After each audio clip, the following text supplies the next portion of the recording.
Someone Like You by Sparkypasker, read by Distracted by Books. Chapter 35. Izuku dropped to the floor as he fell out of the portal.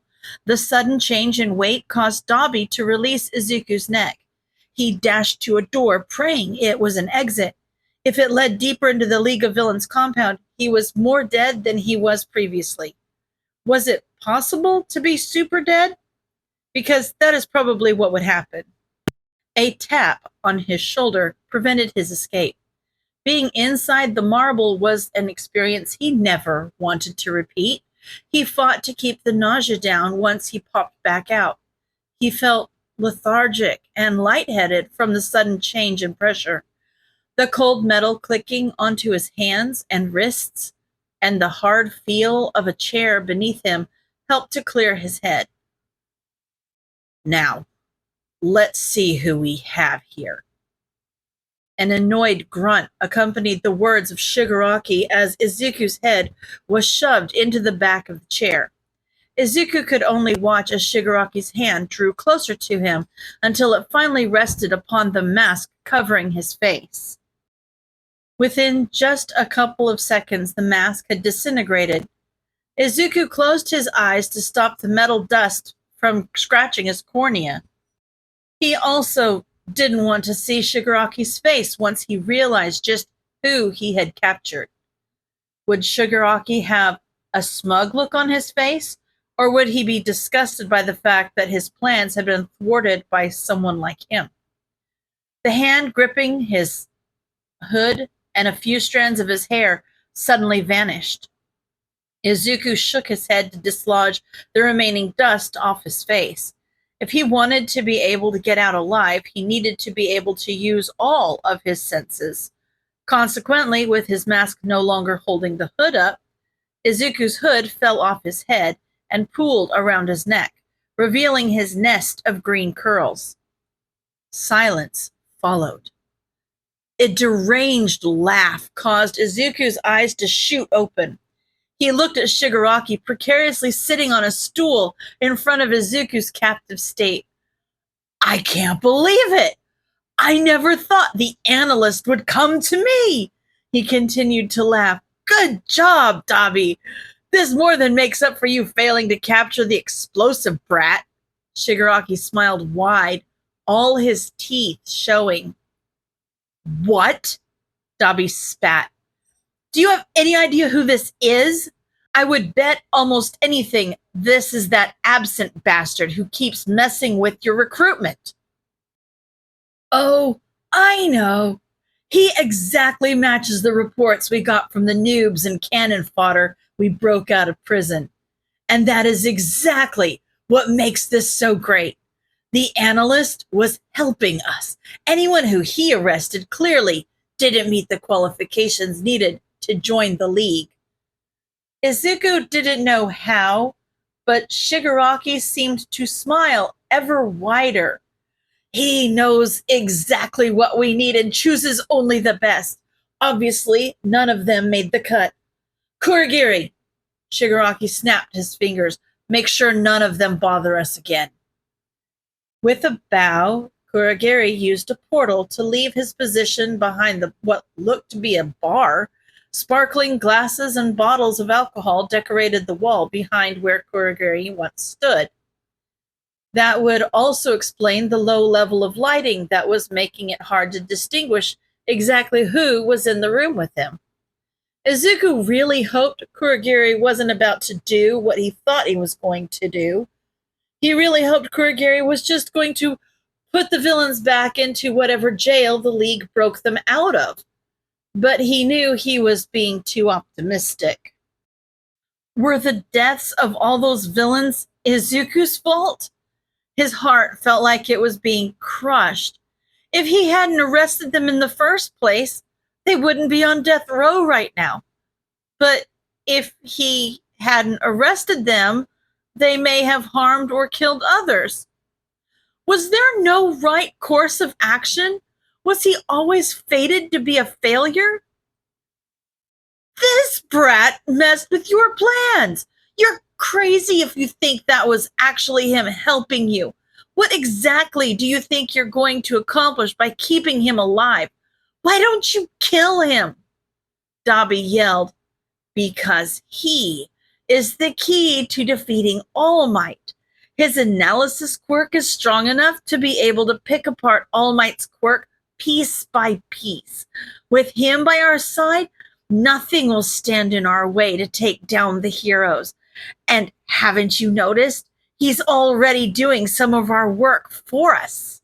Shigaraki's smile turned into a look of superiority, as if he had all this planned out from the start. Shigaraki stood from his stool and sauntered out of the room through a door behind the bar. Things are moving quicker than expected.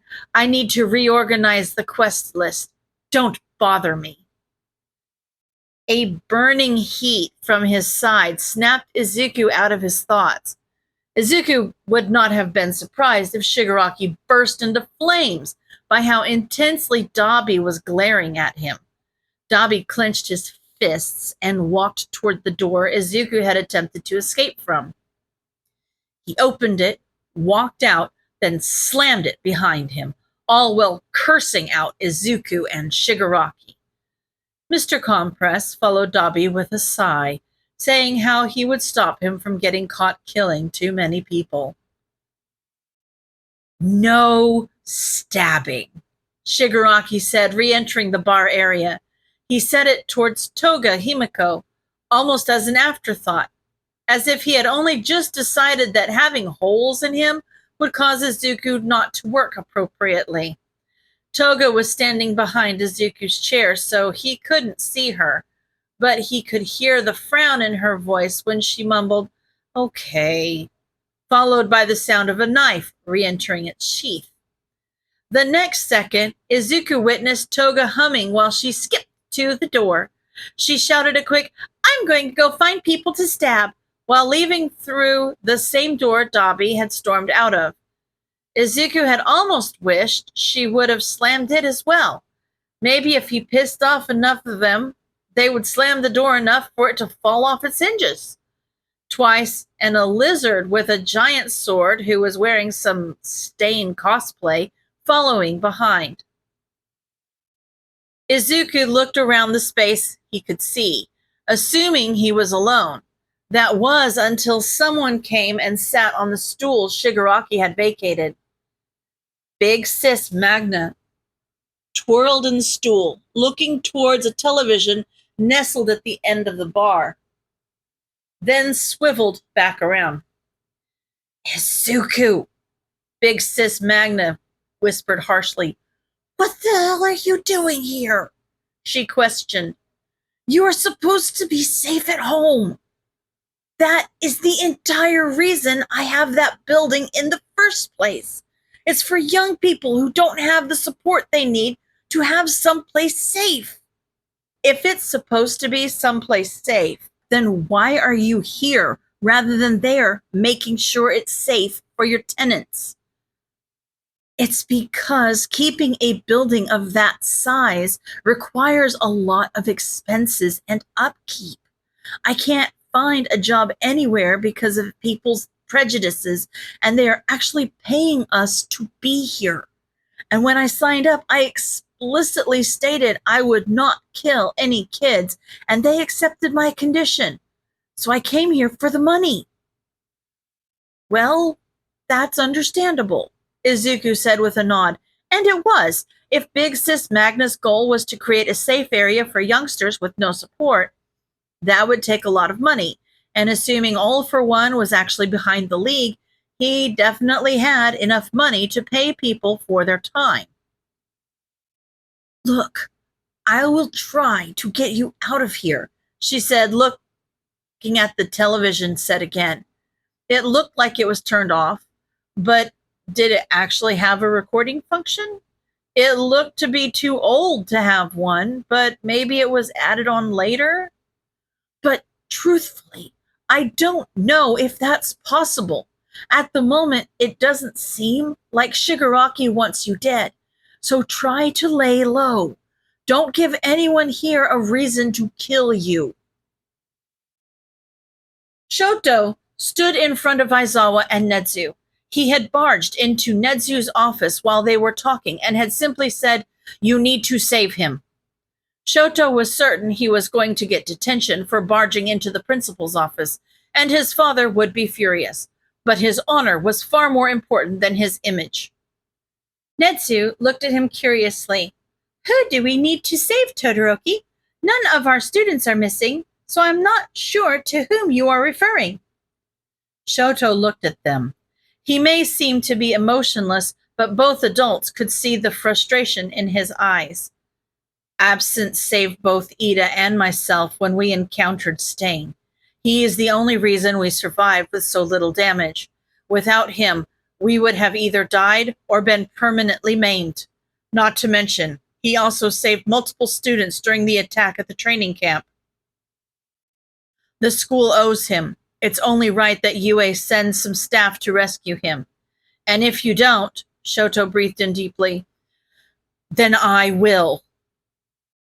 Netsu and Aizawa stared at Todoroki. "That will not be necessary," Netsu said, folding his hands together in front of him. "You are correct. UA does owe Absent a debt.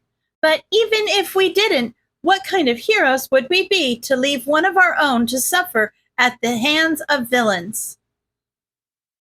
Todoroki nodded, seemingly appeased by Netsu's answer, then turned to leave the room. Aizawa was happy to see an improvement in their relationship with the closed-off teenager. When he first started, he wouldn't even talk to anyone else, unless it was absolutely necessary. But now, he was coming to an adult for help rather than acting on his own. That showed a large amount of progress. "Aren't you going to give him detention?"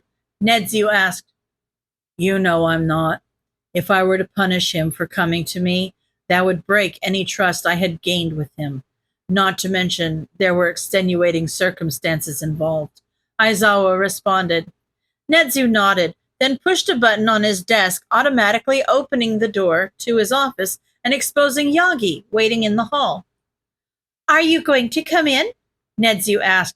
"You've been standing out there since Todoroki came in."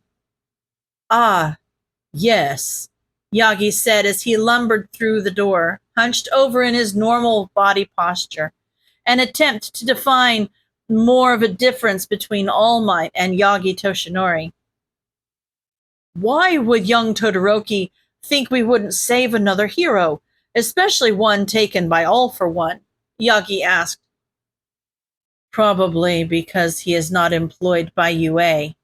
Remember who his father is. Endeavor doesn't exactly have a reputation for helping those heroes outside his agency. He probably figured we wouldn't be any different," Aizawa responded. Yagi nodded. "Yes, although unfortunate, that does seem to be the case. Once he is out of the hands of All for One, I think I would like to meet the young Absent. He seems like a very brave young man," Yagi stated. Everyone in the room was well aware of Yagi's quirk, one for all. In fact, that had been the entire reason he was even hired. All of those in the know believed it would be best for All Might to find a successor in someone who was still learning. Any quirk evolutions caused by the transfer of the quirk would be far easier to shake off now than after they debuted. And with having an analysis quirk, Absence quirk evolution was less likely to pose too much of a problem or draw unwanted attention than a physical quirk. But Aizawa and Netsu knew one thing that All Might didn't. Absent was quirkless. "I am going to call Tsukashi," Yagi said, stepping out into the hallway once more.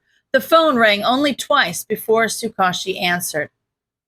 "Hey there, Yagi. You have some good timing. I was about to call you.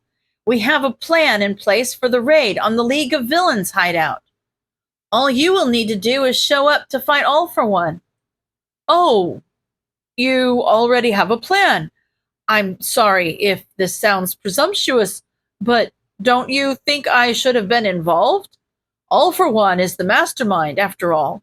You and I both know that I'm the only person who can fight him, Yagi said, feeling not quite left out, but as if he was being put onto the back burner. Tsukashi was aware All for One was Yagi's nemesis, the one who killed his mother figure, and that Yagi would have the most information and knowledge into what All for One might be thinking. Because All for One is involved, the planning process was extensive. Do you think you would have been able to hold your transformation that long? Tsukashi asked, sounding almost as if he was talking to a child. Yagi looked off to the side, away from his phone. Well, I suppose not. If you have some time, we could meet for dinner to go over the plans. That sounds like a plan. I will grab some food on my way to your place. See you soon. So, are we not going to tell All Might about you having been aware of Absent for a while? Or about Absent being a crime fighter? Aizawa questioned.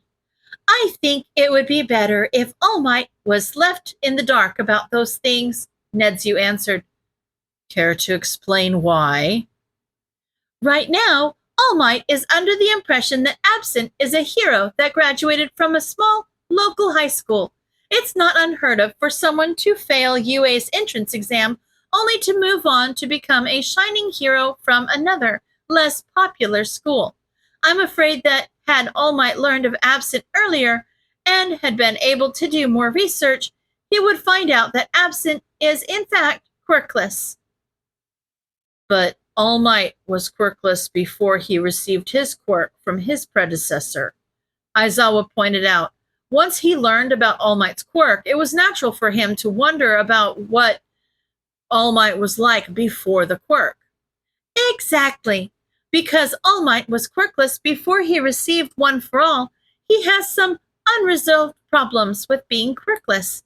Although it's not commonly known, there have been a few times where he ignored someone quirkless while doing his duties as a hero. I have a theory that his brain has wired itself to ignore the quirkless in an attempt to ignore his own past. I'm afraid that, should All Might find out about Absent being quirkless before the raid, he would unconsciously hold himself back and end up getting killed by All for One. Izuku had sat in the same chair wearing the same chains for hours, days. He wasn't sure how long it had been, but his ass was hurting. He nearly constantly rocked back and forth on the different sides of his hips, attempting to relieve the pressure. It was actually probably a good thing. The constant movement disguised the fact that inside the cuffs covering his hands, he was using his gloves to pick the locks. If he hadn't been moving so much, they probably would have been able to tell he was messing around with his hands. But the movement of his hips changed the position of his entire body, so it hid his hand movements. Coincidentally, the sound of the cuffs unlocking, which would have been much louder than he had anticipated in the quiet room, the villains were either sitting around playing cards or watching television, was drowned out by the sound of a knock at the door. Kamino Pizza Delivery! The familiar voice of Sergeant called out on the other side of the door. The villains looked at each other in confusion, a few accusing looks thrown Toga's way. She had just had a discussion with Spinner, the Stain cosplay lizard, about their favorite foods. Outside of blood, hers was pizza with extra tomato sauce because the sauce looked so much like blood. She had this thought that maybe Americans' blood tastes like pizza because they ate it so much.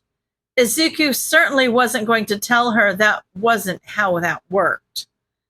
In the next second, the door exploded inwards, throwing Izuku away from the chair he had previously been tied to and into a wall on the other side of the room. For a moment, his vision went dark, and it became hard to breathe with all the dust in the air. Izuku coughed a couple of times to clear his throat of the dust. He opened his eyes to see many of the villains restrained in Kamui Wood's lacquered chain prison, and All Might standing in the wreckage of the bar's wall and door. Izuku's heart started to race. Izuku's eyes met All Might's. All Might's eyes didn't show a shred of recognition. Nausea churned his stomach. He didn't remember.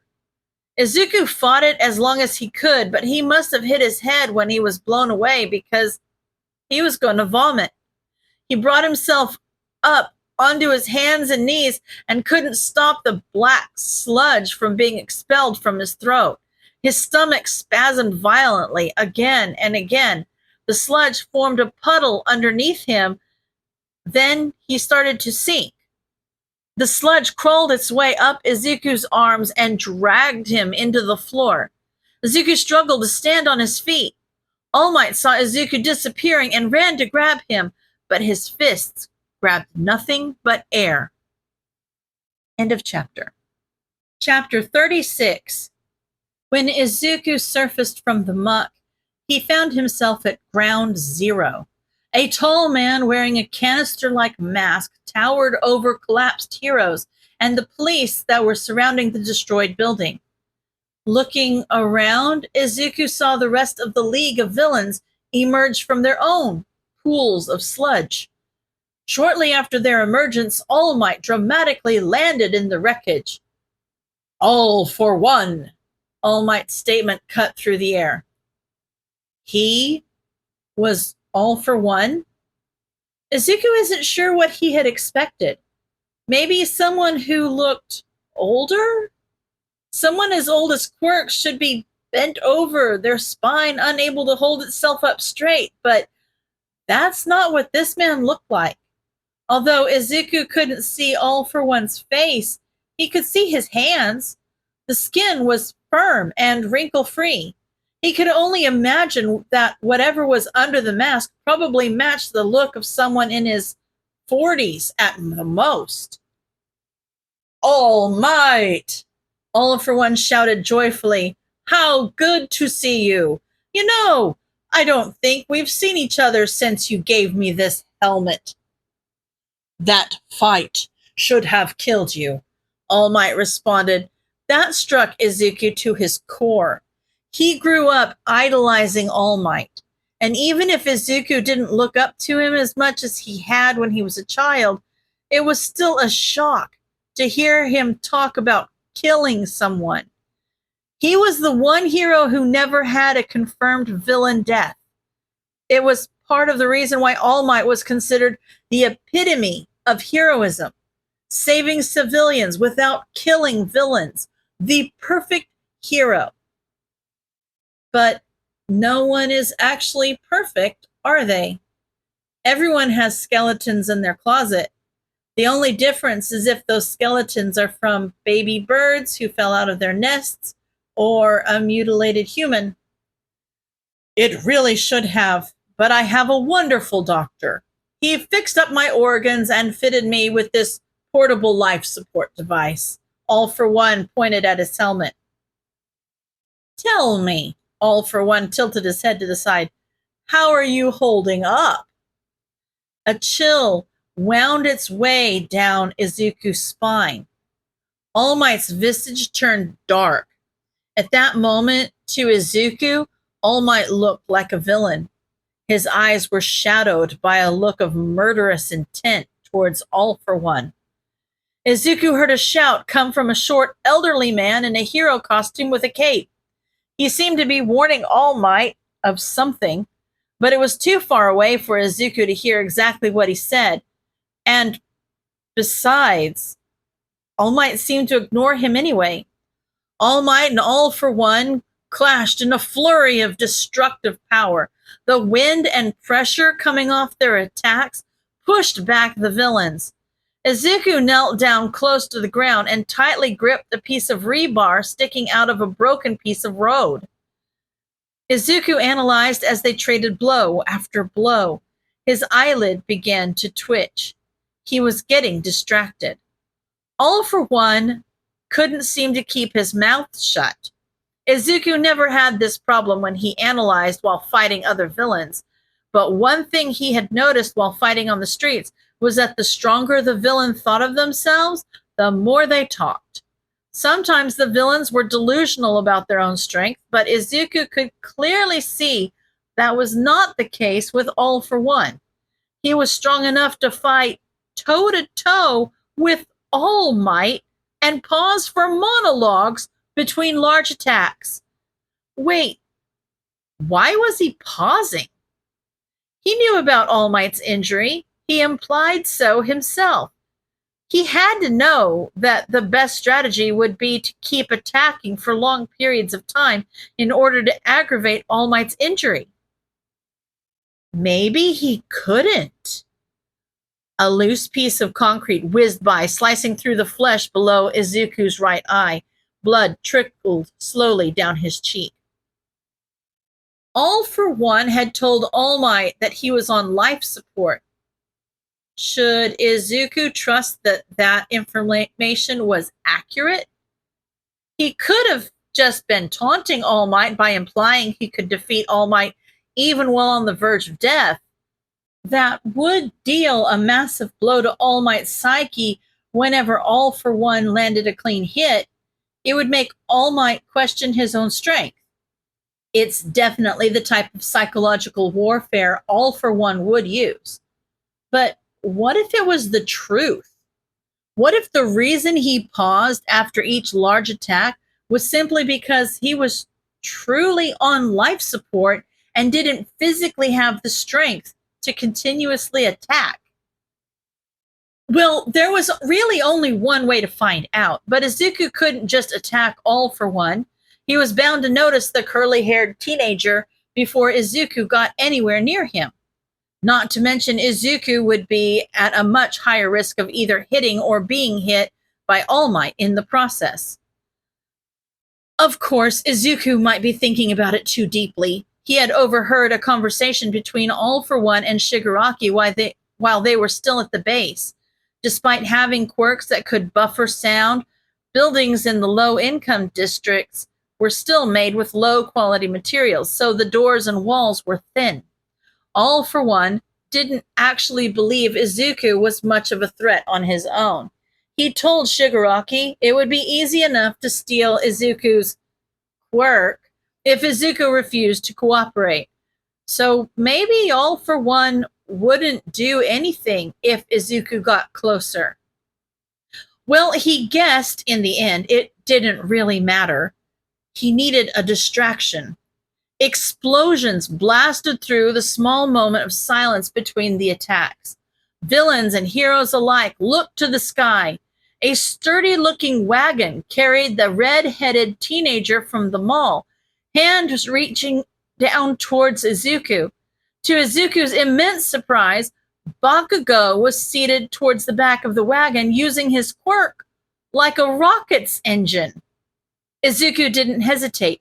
He used the sound of Bakugo's explosions to cover his footsteps as he ran towards All for One.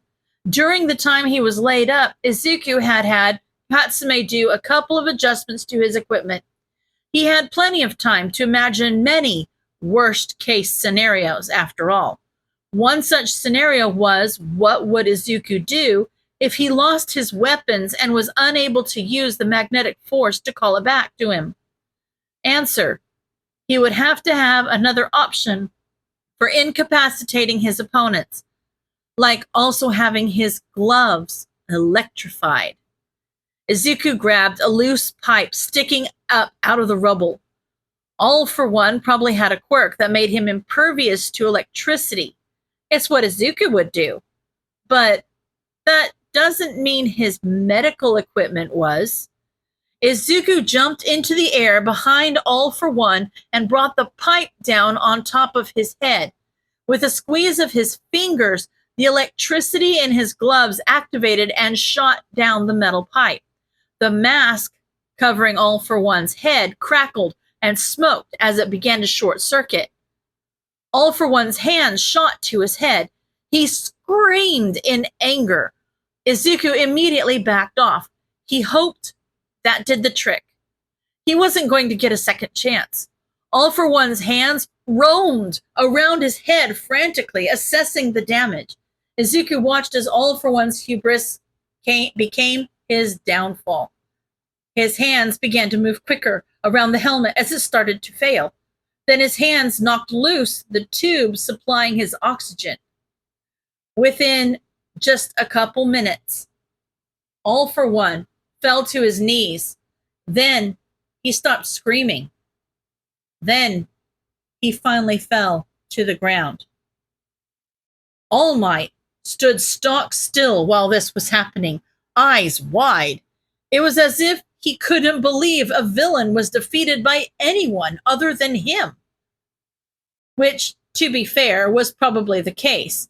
Izuku would not have been able to defeat a villain of All for One's caliber without help. Izuku had to use All Might to weaken him physically and had to use teenagers as a distraction. Izuku was so glad he wasn't a hero. There was no way this kind of action would have been acceptable if he was. All Might straightened his back and thrust his fist into the air. Cheers rose up around him. At the sign that the fight had ended, emergency personnel began to swarm the area.